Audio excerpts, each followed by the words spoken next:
Dear members of parliament, colleagues, ladies and gentlemen, a new case of cancer is diagnosed in the EU every 9 seconds. This means that, since I started addressing myself to you, one new case may already have been diagnosed. By the end of my remarks here today, there could be 65 more.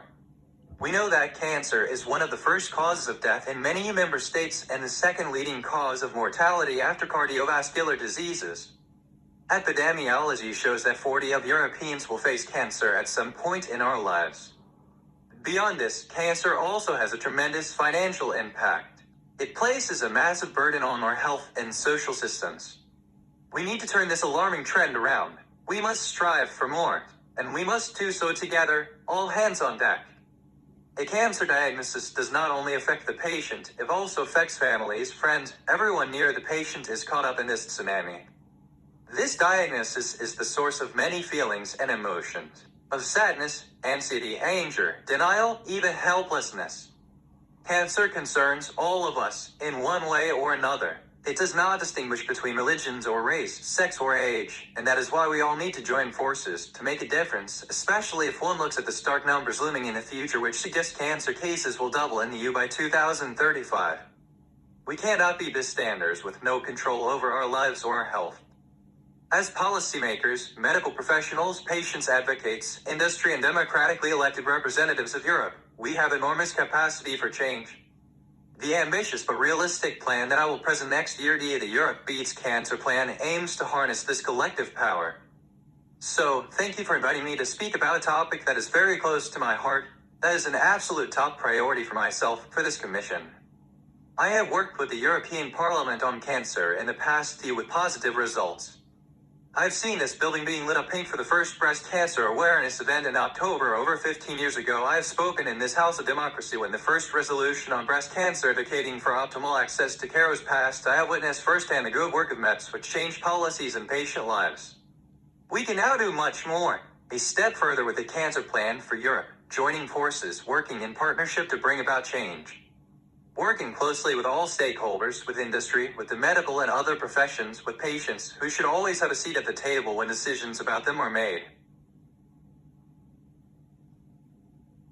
Ladies and gentlemen, how do we slow and reverse the increase in cancer rates? I certainly don't have all the answers to this. I do not think anyone does. I do, however, know that parts of the answer can be found by focusing on a number of areas of particular importance. 1. Health in all policies. We need to see cancer approached horizontally. Cancer research and treatment have come a long way in recent years, and Europe's cancer plan will build on this progress. But cancer cannot only be tackled in the laboratory or in the doctor's surgery.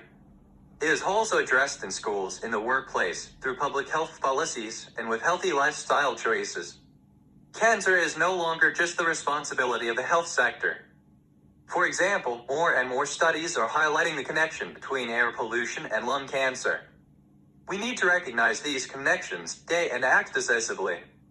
And that means collaborating closely across a range of sectors and industries, including education, marketing, the environment, agriculture, transport, and research and innovation. So, as a starting point, Europe's cancer plan must be based on a truly holistic, health in all policies approach. Prevention, the best cure. Prevention will of course always be the best cure of all. Cancer is a complex group of diseases caused by the interaction of multiple factors, including environmental or lifestyle influences and infectious agents. The more we understand the causes of cancer, the more we can get ahead of this disease. Today, we know that up to 40 of cancer cases are preventable. That figure fills me with frustration. But more than that, it gives me optimism and determination. The potential to save lives is immense. And in order to realize this potential, we need to focus on tobacco consumption and alcohol abuse, environmental factors, vaccination, physical exercise, and of course, healthy diets. We don't have to look too far for inspiration. The European cancer leagues are doing incredible work. When it comes to our environment and the food we eat, Europe's cancer plan will also rely on our work to improve the way we produce and consume food through the new farm-to-fork strategy that I will be presenting as part of the European Green Deal. Whilst prevention is key, so is equal and fair access to treatment and care for all patients. 3. Screening and early diagnosis. We know from scientific evidence over the last decades that early diagnosis saves lives. Member states have national screening programs for cervical, breast, and colorectal cancer, which have changed the realities of these diseases, leading to much better survival outcomes. But we know these screening programs do not exist in all member states, leading to inequality of access and significantly different outcomes for European citizens, and this is unacceptable. We need to do much more to raise awareness for early diagnosis. 4. Access to optimal treatment. All cancer patients have the fundamental right to optimal care, the same access to medicine and the same innovative treatments and participation in clinical trials.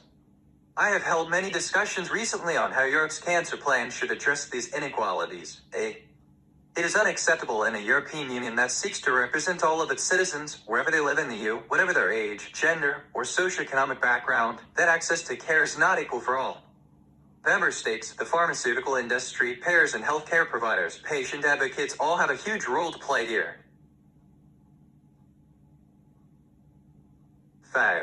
Quality of life and survivorship. Too often, we focus on the tumor and not on the person. This needs to change. We seem to forget the trauma of the cancer patient's journey, the trauma faced by the whole family. It may be least visible, but is often as powerful as the disease itself. We have to ensure that patients, survivors, their families, and carers have the support that they need in medical, psychological, and social care to rehabilitation. We know, for example, that patients receiving psychosocial support during and after treatment are more likely to have less anxiety. In parallel, we must challenge any associated stigma or discrimination that might add to their suffering, that may lead to their discrimination at work, to their insurance policies.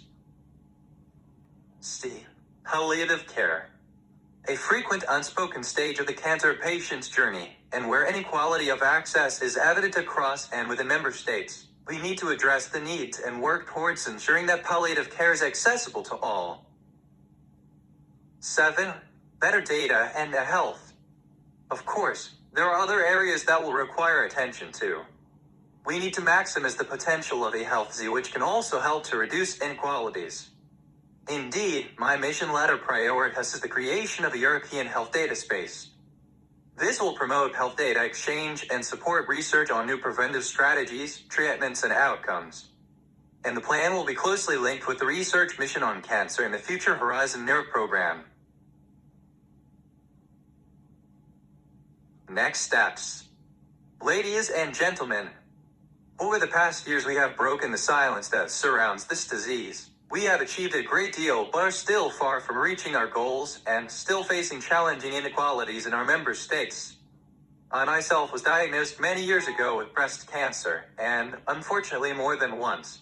I know firsthand how working together can bring about change, how we can work in partnership, that when we say all hands on deck, we mean all hands on deck, as this is a disease that concerns us all. We have broken the silence, but voices need to be louder and stronger, more persistent and sustainable so that we can make a difference. This is not about our personal experience as patients. It is about taking this personal experience and using it hand in hand with others, with you here, to bring about political change. It is about making the personal political. On 4 February, at World Cancer Day, we will start a discussion on Europe's cancer plan. I would like this discussion to be as inclusive as possible, and I would invite everyone involved and concerned to take part in order to contribute to making this plan as ambitious as possible. I am glad to be here with you today upon the invitation of the network of young members of the European Parliament. I am sure that you will be able to contribute positively to our work to reach out and include the younger generations in this process. We need to get this right. To ensure the success of the plan, it is important that we have the broadest participation possible. Each and every voice will be listened to. Everyone's opinion will matter. So I hope that you all participate fully in this process. Share your invaluable expertise, experience, and insight. Help us to devise and implement an ambitious and far-reaching plan. One that will have a concrete impact on cancer prevention, diagnosis, treatment, research, survivorship, and palliative care. I look forward to hearing your thoughts, and I look forward to working closely with you over the next 5 years. Thank you all very much for your attention.